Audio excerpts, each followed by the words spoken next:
should fall away into the light. When I'm missing pain, I synchronize. If there's a grave behind my eyes, then how do the dead find a fight?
Hello and welcome to a special Star Citizen. Hello and welcome to a special Star Citizen ship and ship features video. There was an Inside Star Citizen where devs answered loads of questions about a variety of ship and ship features, and we're going to give this a bit more context. We've got 3 months of monthly reports that I sort of want to combine with this in one sort of mega update video, from battle cruisers, the end of concept sales for ships, pretty much, the Apollo coming out next month, and loads of other updates. So let's just jump straight in. 600i rework, Origin 600i, when we're going to have the new version of it. The 600i rework is not currently in production, nor is it currently in the 12-month rolling schedule. The concept updates that they shared last time we saw this still haven't really changed. The Explorer's getting a medbed, the cargo bay is getting big enough to hold a Nova tank. The rework is pretty low priority though, because the 600i is a functional ship, and they are sort of working on new stuff and things that have gameplay they want to expand on. How is engineering progressing, and how many more ships need to be sort of updated for the metrics and physical component side of it? All ships support it right now, engineering-wise, or have fallbacks for it. So single-seaters, that sort of stuff, they don't have interiors, they are, for the most part, have fallbacks for. So currently, MFDs will also support engineering displays, so you can see the sort of circuitry of your ship and participate in that gameplay, even if you don't have a dedicated engineering display. I'm not sure if the engineering displays give you a more specific thing that you can do. Maybe they're just easier to use or bigger. In terms of like fully featured engineering, well over 50% of the ships in game are sort of done for that already. Issues or there are gameplay requirements, that sort of all drives priorities for what ships get gold passes. A gold pass is basically just bringing a ship up to the current standards. It is a ever-shifting set of goalposts, so bear that in mind. When they've updated the Aurora, it's going to return to being available as a starter pack as well, so that's good to hear. The Zeus Mark II ST. What's this? So this is a 4th variant of the Zeus Mark II. They accidentally revealed it at CitizenCon last year. The gameplay loop for that isn't fully fleshed out, though. They're going to talk about that in the future when it is. We don't know what it is, though.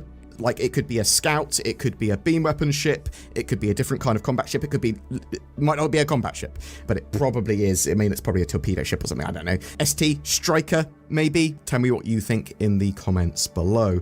Ship modularity. This exists in-game technically now, although it's basically just for the Retaliator. Time, resources, priorities, that's the reason that it doesn't really expand out to more ships in a more meaningful way at the moment. However, the Retaliator modules, the Living Quarters and Dropship module will be done at some point. They might add extra ones in the future.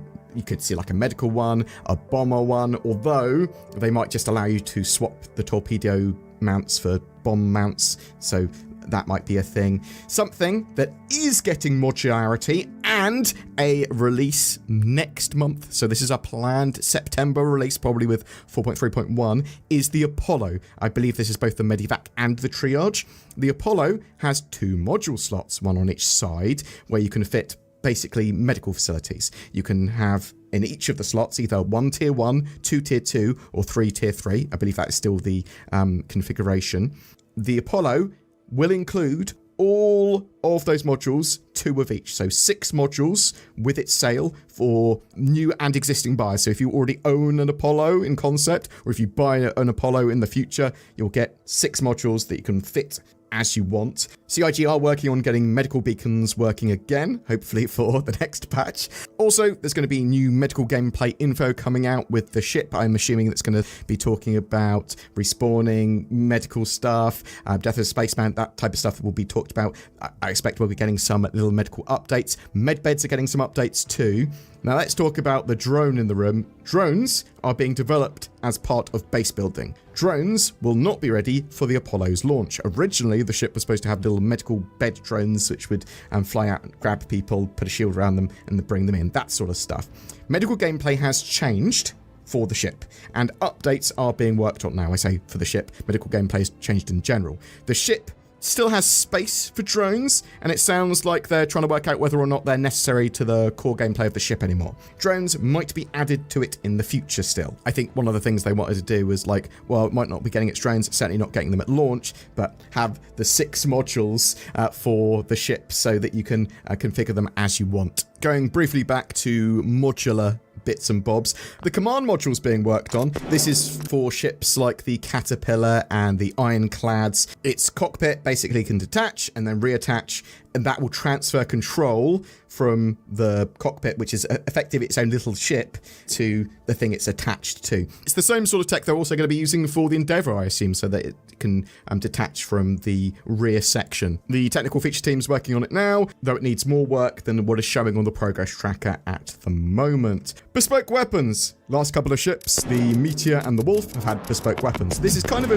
coincidence rather than an initiative to make all ships have bespoke weapons. Bespoke gear, so more unique gear, more specialist gear, allows for more control over a ship's balance. It gives them the ability to also build them to different metrics than to normal weapons. And they go, these normal weapons wouldn't fit for X reason. That's true of the Wolf, right? They've got fold-out weapons, those size 4s. A normal size 4 weapon wouldn't fit there. Bespoke doesn't mean that it can't be changed either. Just means that it requires a specific weapon or a more limited choice of weapon. At the Intergalactic the Aerospace Expo. They might have some more stuff related to that, specialist and bespoke weapons. I'd urge CIG to name the weapons like special weapons, specialist weapons, or unique weapons. Limited weapons. Something like that, so you can go, okay, yeah, so I know that this hull has a set of limited weapons that can only be used with this hull or these mounts. They also outlined a couple of ships. The Coalition. So they have been ID'd as friendly via the data link. Just confirmed it. The Russian government aircraft, including drones, will show up as hostile. You two aces, I think it is time to show us what you've got. We don't have two anymore. Guess.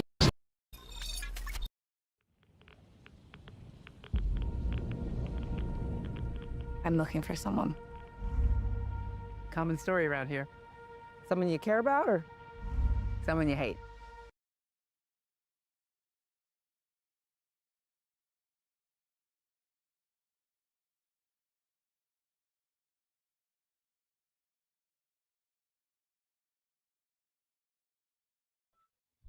The main opposing sides in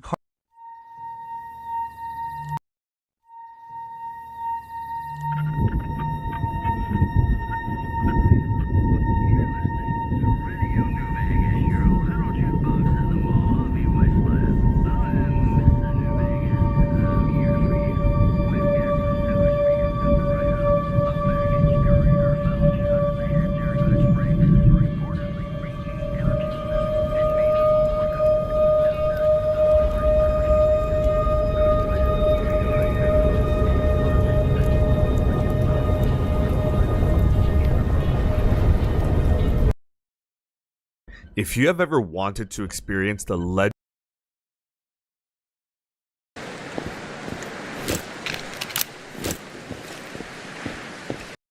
Hope you enjoyed it.